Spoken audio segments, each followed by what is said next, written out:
Hello, and welcome to another edition of Addiction Talk. My guest tonight, another powerful story. And I think as I've been doing and learning more about him, what was so interesting to me is that he thought this could never happen to him. But as we know, addiction does not discriminate. Listen to Josh Eppard's story. Josh Eppard, drummer for the rock band Coheed in Cambria, has been a seasoned musician for more than 2 decades. But in the early 2000s, Josh was about to lose it all.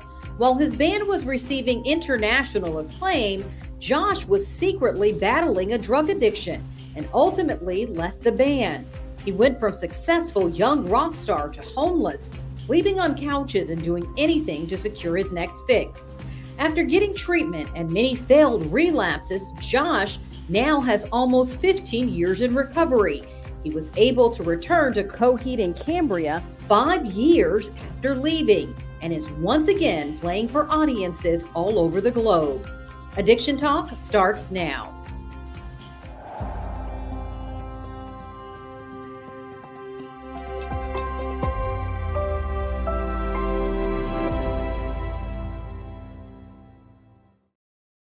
And we are excited tonight to talk to Josh because, first of all, Josh, I know you're going to drop so many golden nuggets. And as we were preparing for this talk, and you and I were in the green room, I know you said there's some parts of your story that you want to make sure that you share and just to give a candid look at what you really went through. So, first of all, thank you for joining us tonight and being willing to share your story with us.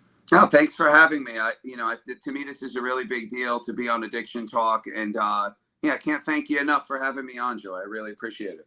And you already have an audience behind you, I see. Well, yeah, these are my friends here. I'm in my movie room. You know what? Rob, my partner Rob, said, why don't you go in the movie room? It'll look great. And as we're doing this, I'm like, oh, we're going to be talking about like serious stuff, and I've got 2G. But you know what? This is me. And not to try to segue into when I was an addict, not to jump right in, I didn't enjoy this stuff. Everything in my life that I enjoyed had been completely wholesale removed from my life. I didn't enjoy movies. I didn't enjoy baseball. I'm a diehard Mets fan. I have a Mets tattoo on my chest. But when I was in full addiction, I didn't even know if the Mets were playing or if they were in the playoffs. It just muted. So I do kind of feel at 43 years old, 14 or 15 years removed from my heroin addiction, that I have like an over the top love of the things that I love. And I just feel so lucky to love them. I get giddy when I watch a movie and I can't wait for it to start because I remember what it felt like to not love anything anymore. So not to try to give it a deep spin, but that's why my guys are with me. And I'm a little nervous, man. I had to have my guys with me. It's my crew. Well, I'm a little nervous with them in the background, but I think we're all good. No, they're lovers. They're misunderstood. These guys are lovers. I love my Jasons. These are my guys right here. Something that was really interesting, Josh, because you are nearly 15 years out from the height of your addiction. You talked about heroin. Is it still very vivid in your memory? Is it still something that plays in your mind of how far you've come or what that moment was like in that time in your life? Good question, Joy. Yes and no, because any junkie will tell you in the early going or when you're trying to clean up or kind of doing the dance back and forth, you have these drug dreams, and man, are they powerful. They could throw off your whole day or even multiple days. They're just these visceral, powerful dreams. Those fade over time. In fact, it kind of served as a real barometer for getting better when I had a kind of seemingly ominous dream on tour one night. I was already trying to restart my career. So I'm within the first kind of 2 years away from heroin. And I had this dream where I wasn't a junkie in the dream. And I realized that's the first dream in as long as I can remember that I wasn't an addict. So that stuff fades, which,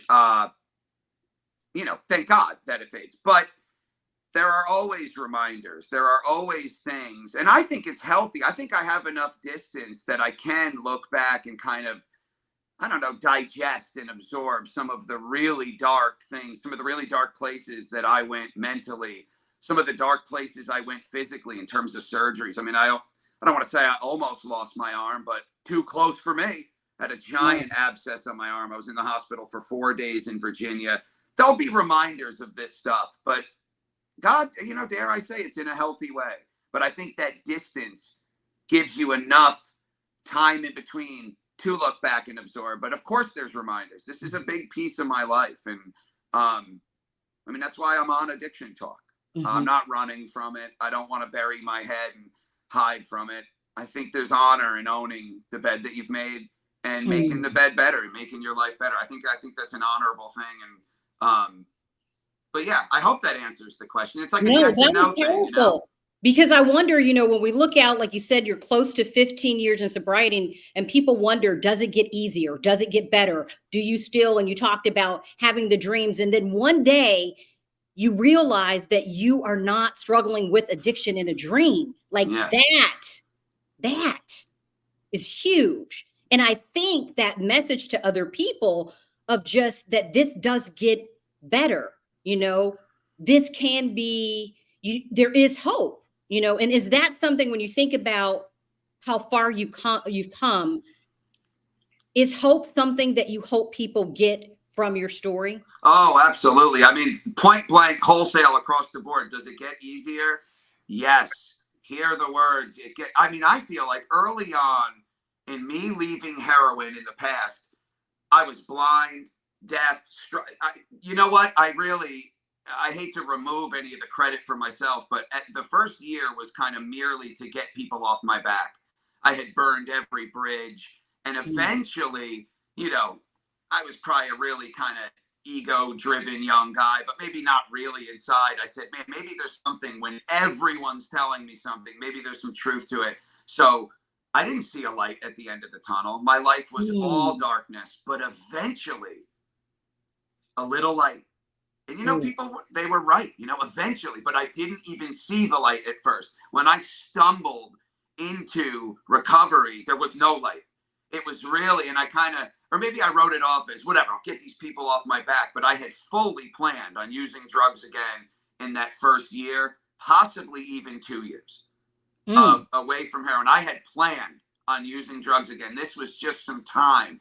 And I kid you not, Joy, that dream didn't even hit me right away. It was, I woke up, oh, what a weird dream. I had a dream that a good friend of mine was using, and I was trying to stop him in the dream. And it actually took a little bit for it to land. Holy cow. I probably didn't say holy cow, but for this podcast, holy cow, I wasn't using in the dream. I wasn't a junkie in the dream. And I give myself a little bit of credit for at least recognizing that. And it became like this pillar of sorts. And then, a year had become 2 years. And then I started imagining, I think after a year, that was also another moment. Holy crap, it's been a real year. Not a year to some people, but I actually used 6 months ago, once or twice, and nobody knows. A real year. And then I said, maybe there's something to this. And then the little bit of light. And then, for me, some good things start happening when you leave drugs behind. But God damn it, you don't see it at first, man. You do not see it. Blind, deaf, just fine. I'll go over here. Leave me alone. I am out of money. I'm out of friends. I'm out of everything. Fine, I'll go over here. I was arrogant. I thought everybody was wrong, but a little piece of me said, just to shut them up, I'll go over here. And it saved my fucking life. Ooh, sorry. No more cursing. It saved my life.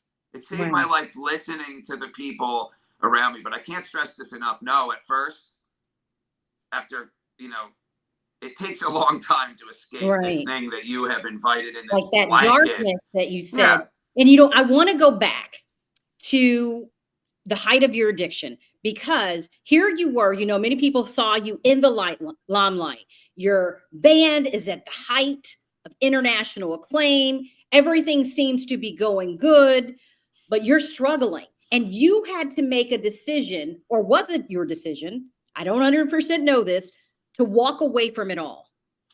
No, I want to be clear. I walked away because I was surely about to be fired. And I just want to make it clear, I had been given, I cannot stress this enough, so many chances. These guys were putting up with us falling asleep at our instruments, us not showing up, us just absolute messes. And, I know now, because those guys are my brothers, they were having meetings like, what do we do? These guys are going to die.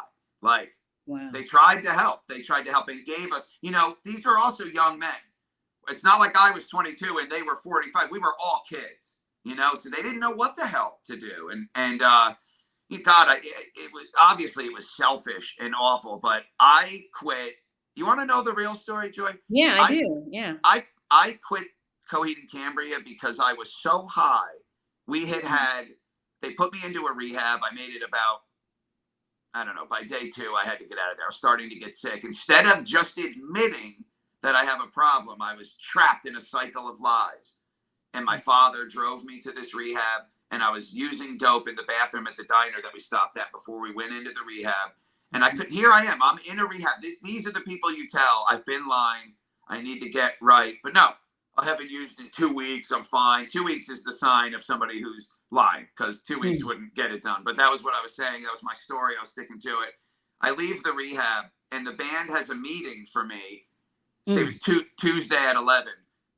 I'm so high, I wake up and look at my phone, and it says Tuesday, 5 a.m. And I thought I missed the meeting because, listen, I might not be the sharpest guy. I know how to tell time, but I was so high, so removed from reality. I thought I missed the meeting, and I sent them an email almost trying to be righteous. Well, I guess you guys know I'm not coming now. I just couldn't come.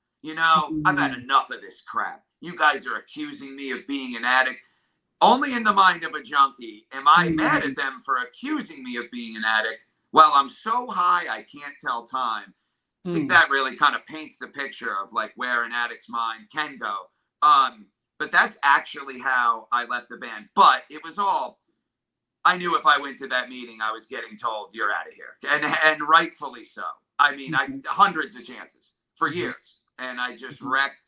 I spit in their face every day. And that's not, it's something I'm deeply ashamed of. And I'm so thankful I got, it's not a second chance. It's more about, it's like a 402nd chance. But I got, I came back to my band against some of their better judgment, man. I mean, Claudio and Travis want to be back. The manager, Blaze, was like, dude, I have my concerns. And he should have. And I think, it's been almost 12 years back in the band. I think I've quenched those concerns that he had.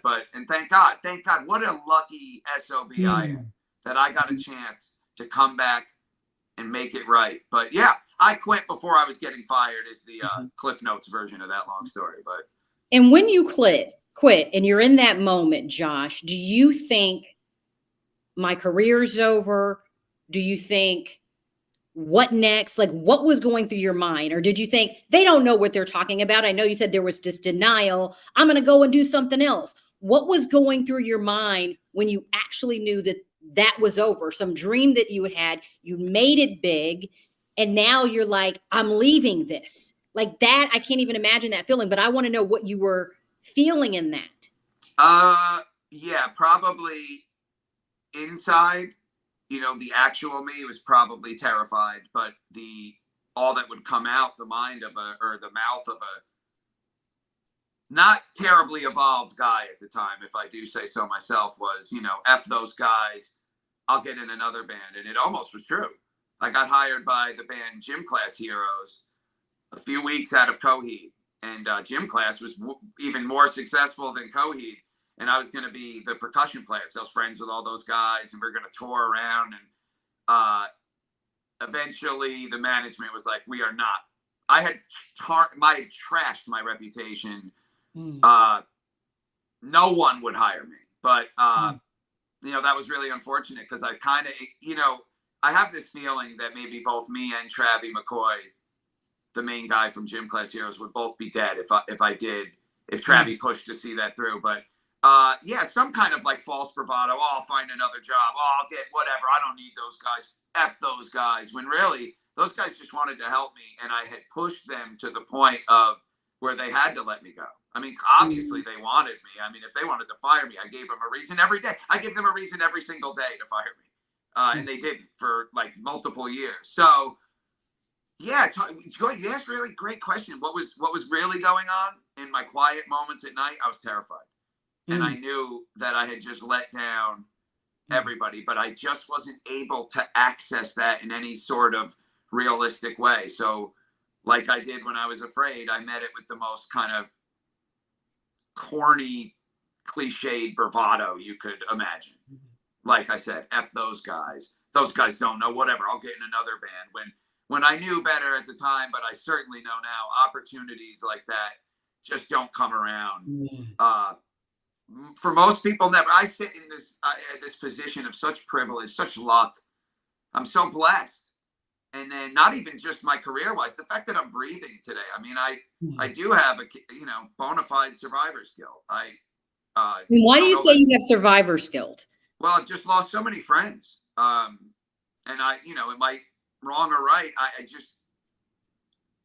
There was a time, I don't mean to sound crass but there was a time, this is what it's about. I had a lot of money. It all went in my arm. And yet I have friends that died from shooting 2 bags when I'm shooting 10 bags 10 times a day. How the hell am I here? And I don't want to say I struggle with that. I think I did struggle with that for a long time, but I'd like to think that I've been forthcoming and have made peace with it. But I've lost a lot of people, and it does bother me still. I've lost people that I don't mean to get emotional. It's hard to talk about, man. There's people that are gone that I showed how to shoot up. There's people, and I don't think it's that much of a leap to say, hey, you struggle with that? Yeah, a little bit. Yeah, of course. But I try to accept what I've done, and I try to make the world a better, brighter place while I'm in it. And I'm trying. I am always trying. My natural kind of default position. I'm flawed, believe me. There are people out there that know I'm deeply flawed, but like I am kind. I'm a soft guy, and I have regrets. I mean, I think about the people, and not even that necessarily died. I think about every person. I think about the person that showed me how to shoot up. These are deep, deep regrets of mine. But I can't change it. So all I can do at this juncture is just try to live the best life I can. I do want to help people. I think saying I want to share my story because it can help people, that is odd to me. I'm actually a little uncomfortable with attention. But after you can be uncomfortable with attention, you tour around the world. That's really interesting for me to hear. Yeah, I'm the drummer, Joy. I will literally walk by a crowd of 1,000 fans of my band, and maybe 2 of them even know who I am. I have this perfect middle ground where like the real diehards know me, and then I can actually build relationships with them. But the casual fan, they don't know who the drummer is. Especially in the 70s, you knew who the drummer was.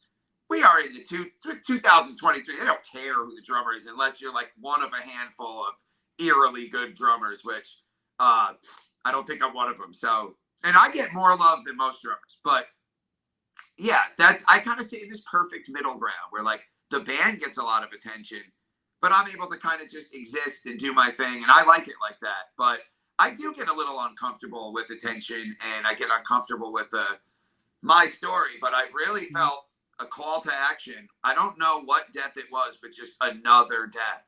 And I said, man, again, it sounds super cliched. It sounds super corny, but God damn it, it's true.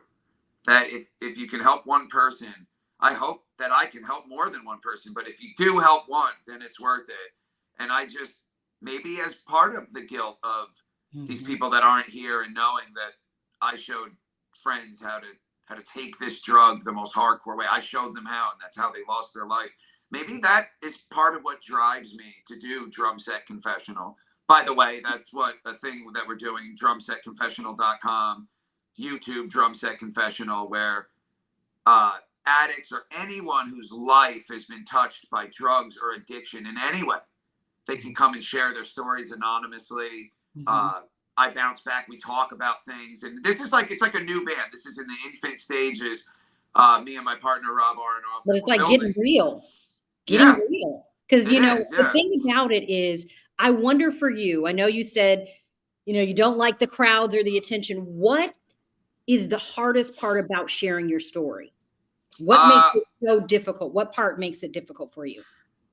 Well, I don't really have that hard of a time talking about it. I have a hard time when I start crying. I'm just like, it's like leftover ancient relics of like boys don't cry, which is ridiculous. And I don't subscribe to that notion, but instantly I'm like on the playground in 5th grade and I'm just not supposed to cry. Joy, you should have seen me at my first college like speaking event. I walk out on stage, first thing crying, and I'm saying to myself, crying's never cool in the beginning, bro. What are you doing? I just was so moved that, is this me? Am I actually up here talking? Like, and I look out in the crowd and I'm gonna cry talking about it right now. I see the assistant manager who was around for a lot of the darkest stuff. It was around for me leaving the band, was around for my life spiraling. And she had flown in to come see me speak at this college. And I was just so moved, beyond moved, that before I even utter a word on the stage, I'm literally bawling. And I don't mean a tear or two, I mean bawling. That is the hardest part, is trying not to cry. I know it sounds such a silly answer, but that is because there's like a deep cathartic release from connecting with other. I have this thing I say on drumsetconfessional.com when I'm replying to the stories and getting into conversation, is we are each other's people. Whether you're a month clean, whether you're not clean, whether you're in the battle, you are my people and I am your people. I understand. We understand. I want to talk to you. I don't want to shun you and I don't want to cut you out. So I enjoy talking about it. I got to work on getting emotional, but I think this is all you talked about. Part of that journey, because you know, the thing that you said that was so powerful to me, you said, this is me. So when people see how far you've come, help us to understand how far you've come in terms of what your rock bottom looked like. I know we knew the struggles with the band and things like that, but what was it like living in the state that you were living? I know you talked about it as darkness, but what was that like to be able to say, oh my God, this is me now, because I remember what it was? Yeah, another great question. I mean, at the darkest point, I mean, I have no place to live. But it is worth mentioning, I come from a small town, Kingston, New York, and I've never been particularly cool. And when the band took off, it made you feel really good about yourself. People noticed. I mean, we're on MTV. I'm from a small town. Everyone noticed, and it's backpacks and or patting on the back and way to go. Guys that picked on me in high school are coming up and giving me big hugs, and we're so proud of you. And I felt good. And then out of the band, deeply entrenched in heroin addiction, out of money, out of everything, it became the polar opposite. Anyone who saw me, I went from, there's Josh Eppard, hometown boy made good, to there's Josh Eppard, that scumbag. He had it all and blew it. And they were right. I did blow it. And just, and life isn't about material things, but I had nothing. I mean, I had it and blew it. And you know how many musicians, talented, ultra talented musicians I know that never got their shot? And then I had to face these people. I got a shot and I spit right in its face. And these people had no respect for me, and I could feel it. And it was painful, but more tangible ways. I was out of money. I had sold everything I could sell. Drum sets, memorabilia, things that should be priceless to me, were just gone in an instant. I was back on my parents' floor, living on my parents' living room floor in our 800 square foot apartment that I was raised in. And I could feel, what the worst part is? I could feel everyone's disappointment. There was no light. And every time I shot up, that was going to be the last time. Every time. But yet this went on for years. Every time, I'm going to fix up right now, and then I'm going to make this right. I just fucked over this guy, and we just robbed this guy. We're stealing over here, but I'm going to make this right. I just got to fix up and get not sick. And then all of a sudden, years went by like this, and I didn't make anything right. I just dug deeper and deeper and deeper. And I mean, it's nothing short of a miracle that I sit here today without heroin in my life. I don't even know how it happened. I think, I'm such a believer in the program, obviously, but the program would have worked if I worked it. I didn't. I was too selfish and too lost to even have the good sense to let the people trying to help me. Like I said before, Joy, I'm at a rehab, still locked in a cycle of lying. I got mad at the people at the rehab for suggesting that I was even kicking as I started to get sick. And then it's a phone call to my friends. They're driving 3 hours, picking me up. We're out of here. I'm shooting up that night. And I just. How many times would you say, Josh, that it took before you finally made the decision? Because I also want to say one thing. One, addiction is a disease. And so I know there's a part of it that there's still that stigma there that people, how people were judging you. Yes, there were choices that you had, but still understanding it was a disease. But I also wanted to go back to how many times did it take to you finally got it, and what was different? I know you mentioned the dream. Was it that dream that finally said, I'm going to take this seriously, I'm going to work the program, I'm going to turn my life around? What would you say was that pivotal moment for you? The dream was a pillar, but the dream came after, we'll call it a year, but it could have been a year and a couple months. It could have been a year and a half, but that's when that dream happened. Which is actually, there were plenty of drug dreams after that dream, but that dream served as a pillar. But before that, God, Joy, and I want you to know, I wish I had this like really beautiful answer about this moment of clarity or this epiphany that I had. But no, I had to come clean to my girlfriend at the time, now my wife, that I'm a heroin addict. She had no idea. And that there were people at my house waiting to kill me or hurt me. And these were serious guys. These were guys that would do it.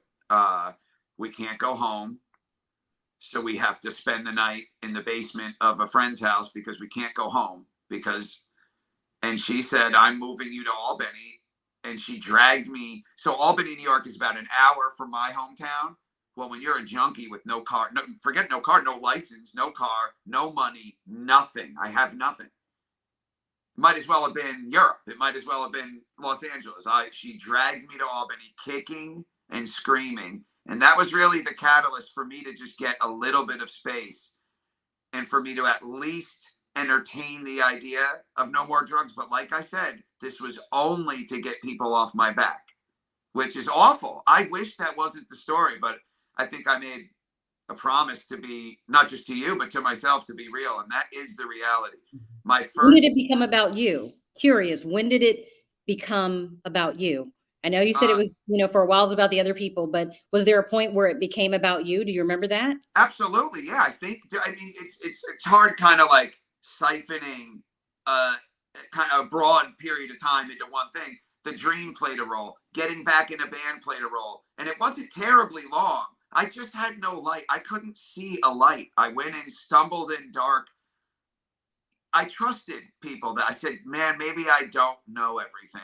And maybe everyone telling me something should matter. I'm going in. I went in. And I mean, it didn't take long to start seeing a little speckle of light. But I know complete and total darkness. And I lived in it. I sound like Bane from the Batman movies. But I did. I knew utter darkness with no more light. And then a phone call from a friend wanting to start a band. And then I made drugs not a part of my life anymore, and that's where the light came from. But it came about me around the time that I started playing music again, which I know sounds fairly serendipitous, but that's really, you're asking really good questions, Joy. It's a really terrific question, and sometimes these aren't like homogenized answers. These are real answers from a real person. I don't mean to like self-contradict, and I recognize that there are people that, just like I need help still to this day, might need help. I don't mean that in any kind of like a talking down way, but people that are in need of help. And this is one story. This isn't the way it always is. This is just one story, and it's my story. But yeah, if I'm being honest, at first, there was no light. I saw no light. I just had to trust and let people shove me this way until I saw a speckle. And then, yeah, you're goddamn right. I ran towards that speckle. And that speckle was a band called Terrible Things. A guy named MC Lars, a guy named Ernie, who was a good friend of mine back in the day. He told me that, like we could make music together and that he believed in me. You take away one of those things, I have a feeling my life is much different. So it's like this chorus of things. Mm-hmm. It's a plethora of things. So it's hard to Yeah. to And then nail I it think, down. But you know what I hear in the story is even though it was music, it was like hope.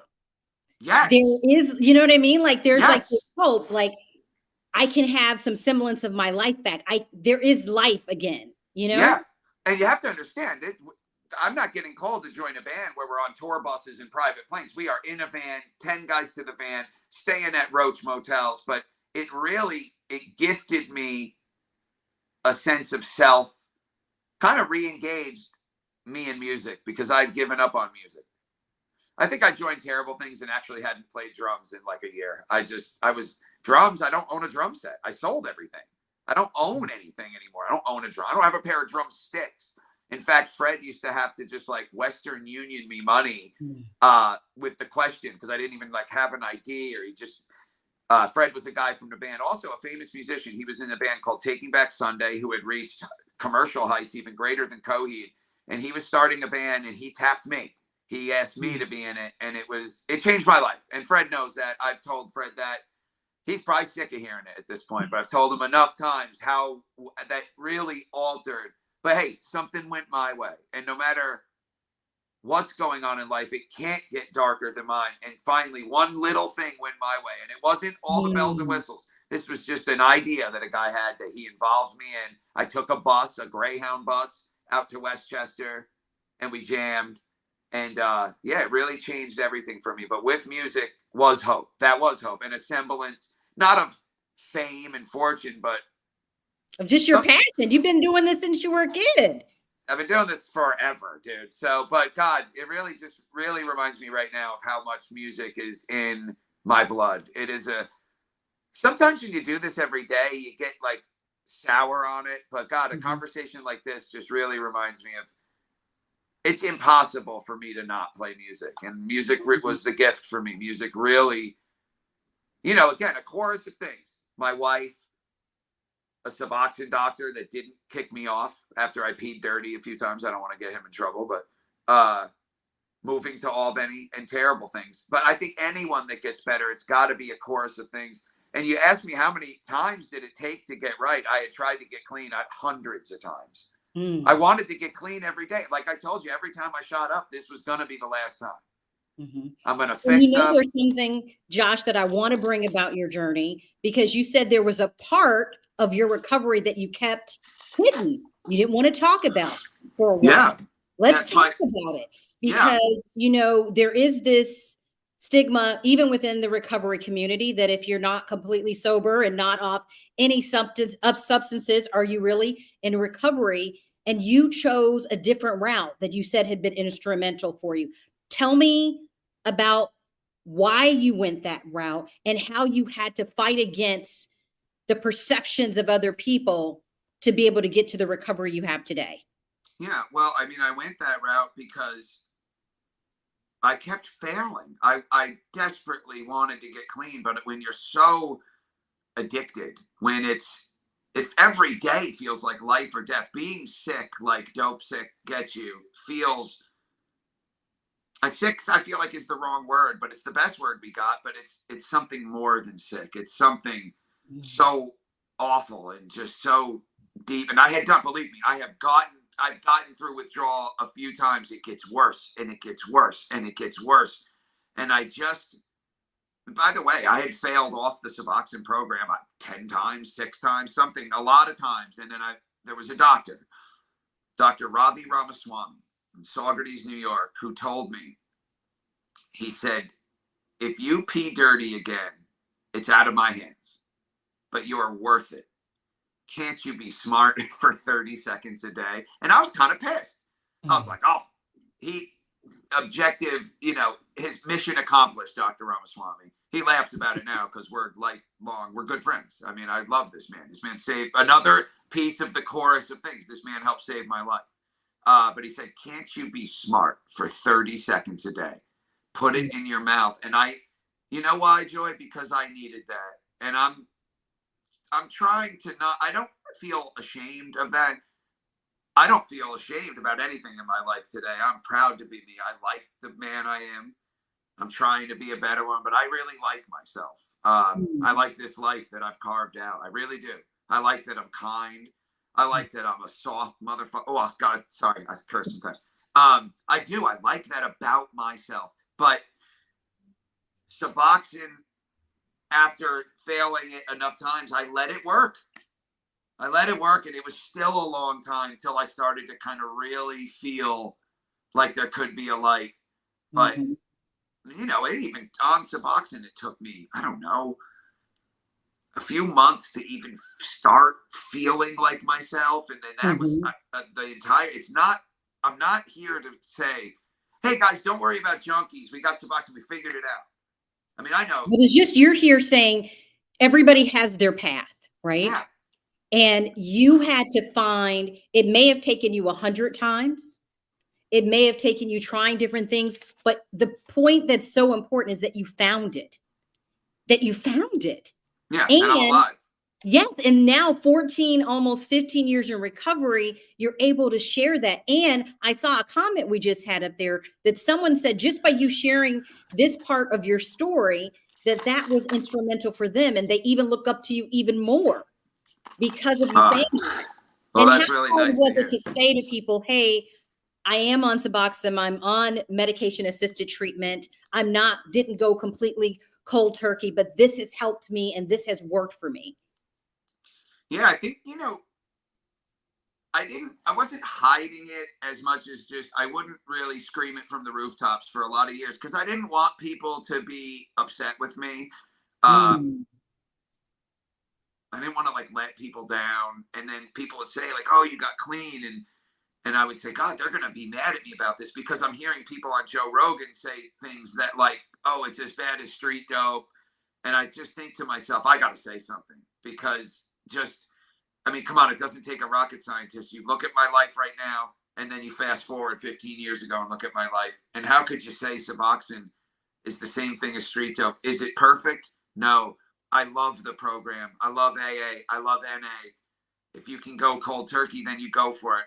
I'm not ashamed that I failed. I mean, maybe I'm envious of those people. I used a program. I got on a program and did it before this thing took me out because I don't want to say this in like a crappy way. I had a lot of money for a long time. I had a habit that I don't know that most people have access to. And I put it all in my arm, and it left me to where only certain kinds of dope would even keep me not sick. I could eat 60 Vicodin 10s and it would just merely make me kind of not sick. I had such a raging addiction to heroin that I really was headed for the grave. And I finally was smart for 30 seconds a day and just took it. And once you take it, it's out of your hands. And that's what I needed. I was sick to the point I could not have it in my hands. I could not be trusted to make the right decisions. And then you pop your Suboxone and you are blocked. It's out of your hands. And believe me, I tried to shoot up on Suboxone and I tried it once because I learned my lesson. I got thrust right into sickness and it was awful. And I learned that lesson. And then, so now I know when I take my Suboxone, okay, it's out of my hands. And then the building blocks of putting your life back together. I don't know, one day you like a TV show again and you say, holy shit, I haven't liked a TV. I haven't been excited to watch something in years. And I do owe Suboxone a lot. I owe Suboxone so much, but that shouldn't feel like a thing that takes courage to say. I'm aware of the stigma. I'm aware of the finger pointing from the groups at NA and AA. I get it. I'm here to say, isn't the goal to keep people alive? I think so. And that's why I'm telling my story. Suboxone helped me. If it's not for you, then it's not for you. But it is a pathway to staying alive and to putting your life back together. I'm living proof. I'm on Suboxone to this day. I might be on it for the rest of my life. I mean, I'm on a tiny dose, but I can't imagine a world that I would do drugs again. That's hard for me to imagine after all this time. But I mean, I'm still on this small maintenance dose and I'm fine with it. In fact, when it came time that I said, I think I'm ready to get off this, trust me, I've scared the people that I love enough. They said, why? I think it's going pretty good. If it's not broke, why fix it? Because they're terrified because I put them through hell. And I say, you know what? You're right. Everything's going really good in my life. I'm certainly not walking around high all the time. I forget to take my Suboxone all the time. I mean, and I just wait until the next day to take it. I mean, but Josh, when I hear you, just the life you've had, you've rebooted your career. I hear you're about to go on tour again, right? Oh, So well, you yeah, yeah. you rebooted your career, you're back doing what you love. You're an inspiration to so many. And so I want to get a few final golden nuggets from you. Just what do you feel through all of this has been the best advice that you've gotten on this journey? What's the best advice that you've Oh, received? God. Joy, come on, You're like, man. I threw a curveball at you. But I'm There's curious, and maybe it's not. I mean, I know there's a lot of golden nuggets that you've heard on the journey, but if there was one thing, one or two things that stick out in your mind. there's too many things. I mean, I just honestly, there's a flood of things that I can't quite grab. I mean, I've gotten so much powerful, good advice and things. But honestly, I mean, my favorite thing ever said to me was, "Can't you be smart for 30 seconds?" Because it honestly angered me enough to, I'll show him. And then he got what he wanted. He wanted me to get better. That's what Dr. Ramaswamy wanted. But that's not really advice. That's too hard of a question. But it's almost like you got to be willing. What I hear you saying to some extent, it's like you bet on yourself. You took a risk. You said, I'll take it. I'll do this. So I think just willing to never give up and keep trying too has to be some advice that people can see from your story. Because a lot of families who are watching this or people who are struggling saying, I'm a lost cause. I'm a lost God, cause. of course. Yes. Yeah, I walked around every day feeling like a complete lost cause. I mean, addicts are in this weird spot where I wanted to die, I think. I didn't care about living. I know it's really dark. It's sad. I didn't expect to be here. So there was no planning for the future. And I just feel so blessed to be here. God, you asked such a great question, Joy, about the best advice. I'll give you 30 nuggets later. I can't think of one right now, but it's because I'm on the spot and I've gotten so many things that they become like mantras to me. And then of course on the show right now, I'm like, hey, nothing's there. I keep going up to grab one and nothing's there. But people have been so like forthcoming and kind to me. And there's a laundry list of things that I utilize in my life. And I really apologize. I got nothing for you right now, but That's okay. That's okay. You've given us so many different things. I think your story of perseverance, I think the hope to keep going. I think finding the path that works for you. I mean, there are so many things that you said that I think will impact people. Not this thing, but that I know will impact people on their journey. So I certainly hope so. it's definitely, I'm telling you, this is going to really impact somebody. And when I think about, as I ask you a final two questions, my question I wanted to ask you is, what would you say to somebody who was where you were 15 years ago? Well, I was just going to say that you had referenced about feeling just the utter darkness, no hope. That is where I was 15 years ago. And it might feel a little bit cliched, it's just, it gets better. You have to push forward. Oh my God, I just can't. Right now, I just time travel to myself 15 years ago, 17 years ago, 18 years ago, when people would say those things and I wouldn't let it absorb, but hear me. It gets better. Just walk into the darkness, walk out of the darkness, actually, but go take a chance. And if you've tried to get clean and you can't seem to get clean the old-fashioned way, don't let a stigma or people pointing fingers keep you from staying alive and staying on this planet. And you can try Suboxone. It's one option. It's worked for me. My life is wholesale completely different than it was. But I didn't take Suboxone and just wake up here. It was a long journey, but a beautiful journey.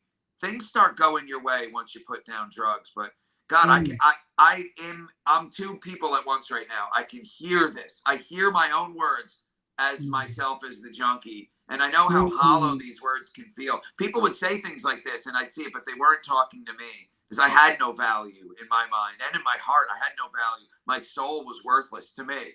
And it took a long time to feel worthy again. It took a long time to have a sense of like value for myself. And I was trapped in that darkness, but it does get better. trust some people around you that love you, and walk off into the unknown. Because I promise, I'm living proof. The unknown is awesome. Look at the unknown. We got Jason Voorhees hanging out. We got some good things are happening in the unknown. And so, speaking of good things, what's next for you? Because I know your fans of your group, of the band, are listening, and they're like, I know you guys are going on tour soon, but what's next for you? What can people expect from you? Well, obviously the tour coming up. It's the second leg of the No World for Tomorrow tour, which is, we're deeply excited about it. It's going to be awesome. We have the Coheed Cruise coming up in October, which I always feel silly. Oh, it's so fun. This is our second one.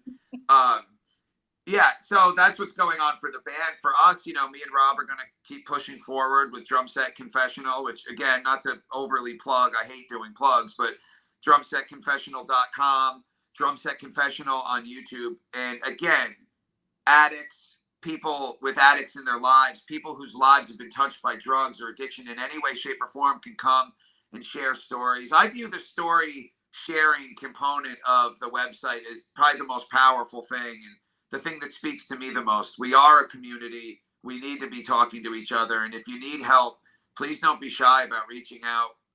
Reach out to us. Reach out to me. I mean, we want to talk to you. We are each other's people. I'm your people. You're my people.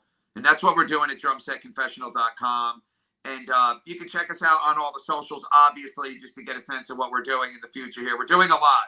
There's merch stuff galore. It sounds like a lot. You got a cruise, you got a tour, you got a Drum Set Confessional, and that just shows the power of recovery. And I see you smiling, like you are living the dream. You're doing what you love, and you're doing it from a place of clarity and transparency, and you're just doing it. So thank you, Josh. Well, thank you, Joy. You are lovely. For sharing your story with us tonight. I really appreciate it. You got it. And for all of you who've been watching, whether you're watching live or on the replay, thank you for tuning in to another episode of Addiction Talk. Good night.